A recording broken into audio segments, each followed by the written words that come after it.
So let's start with the new Great Depression. You talk about the new Great Depression. How would you define a Great Depression? Well, it's a good question, and it's kind of points to the distinction between a depression and a recession, and they're two different things. Recession, people are familiar with, economists use the term all the time, and it has a numeric definition. It's 2 or more consecutive quarters of declining GDP. There are a couple other factors that go in, but that's the basic rule of thumb. So 2 consecutive quarters, 2 or more of declining GDP, that's a recession. And of course, we had a recession, at least in the United States, actually probably most of the world, in the first half of 2020. First quarter and second quarter were both down, and there's the recession. So the third quarter growth was quite strong. It didn't come all the way back compared to what was lost in the first half, but it was strong. And so that you could argue that the recession was over by July of 2020. We have a group in the United States called the National Bureau of Economic Research. It's a private group of economists, but they're the official scorekeepers, if you will, about recessions. They did declare a recession started in the first quarter. They haven't said it's over, but it's very likely that they'll reach that conclusion. A depression is different. Economists, first of all, don't like the word depression because it's more subjective. It's not as quantitative. It involves a lot of almost psychological, behavioral variables, if you will. But depressions are real. They happen, and we're in one now. But economists just don't like to talk about it. They've kind of banned the D word, as I put it, from the vocabulary. So a lot of people assume that if a recession is 2 quarters or more of declining GDP, and a depression sounds worse, that must be 10 quarters of declining GDP, some really horrible economic outcome. And that's not the definition. You can actually have growth in a depression, but the point is it's depressed growth. It's growth below trend, below potential. And for that matter, I think you could make a good case that we've been in a depression since 2008. You look at the recovery. Okay, we had a recovery from 2009 to 2019. It was the longest expansion in U.S. history, but it was also the weakest expansion in U.S. history. The average annual growth during that entire 10-year period was about 2.2%, whereas in all recoveries post-1980, the average recovery was 3.2%. So there's an example where you had growth, but it was a full percentage point below trend, below what we had done previously.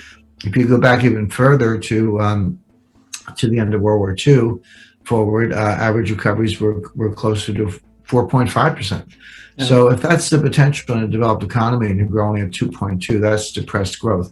We can leave the definition of what happened for those 10 years for another day. But now the point is we've had a technical recession. We may be approaching another technical recession, the first back-to-back recession since 1980. But that aside, we're in a period of depressed growth. We won't recover 2009 levels of output until late this year at the earliest, maybe probably early 2022. And this will persist for not just years, but for perhaps a decade or more. This will be intergenerational in its impact. So that's what I mean by depression. I did an interview the other day, and I said this, could be or appeared to be worse than the Great Depression. And the person I was interviewing with said, well, hold on, the Great Depression, they recited some statistics since it hasn't been that bad yet. I said, well, you're missing the point. Those figures from the Great Depression took 4 years to play out. We've only been, or in some ways 10 years, if you go all the way up to 1940, we've only been in this for about a year. So let's, call me next year, the year after, see where things stand. But in my view, we're in a new Great Depression. It will persist.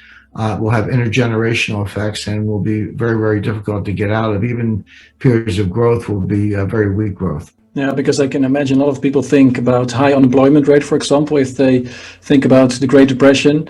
And if you look at the unemployment rate, when we last spoke in April, it was sky high, around 15%, and then it it went down all the way to around 6.3%. Of course, you can have a whole discussion about the definition of unemployment. In your book, you also describe the labor force participation rate, which has been declining over time.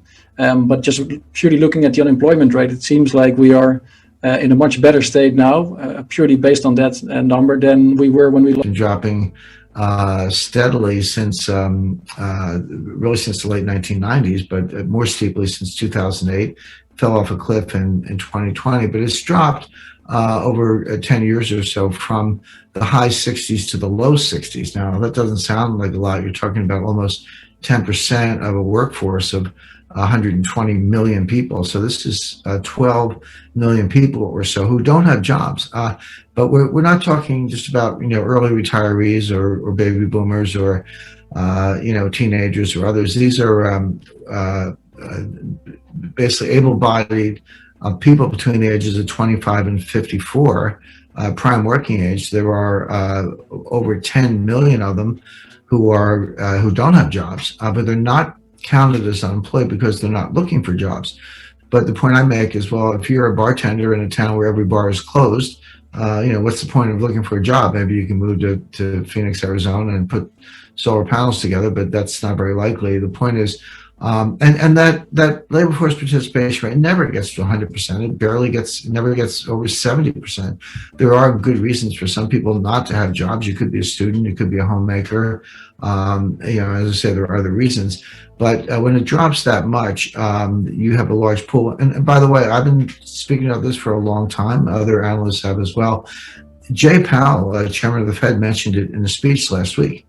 So it's even beginning to sink in at the Fed a little bit. And he said what we're saying right now, which is if you take the able-bodied Americans who don't have jobs but not looking for them and add them to the unemployed list, that percentage number goes up to about 12 or 15%, and that is a depression level unemployment rate. Yeah. We met once in New York around 10 years ago when we set up an interview between you and James Turk. That was in 2011. I visited New York a few times afterwards, and I really love spending time there, but I haven't been there now in many years. How would you describe the situation there now is there still talk of a lockdown, or are bars opening up again? Could you describe a little bit the setting of New York at the moment? Yeah, it's more lockdown than not. And this is, by the way, the evidence is overwhelming from many studies, both international and comparing states in the United States, that lockdowns do not work to stop the spread of the virus. They're very good at destroying economies.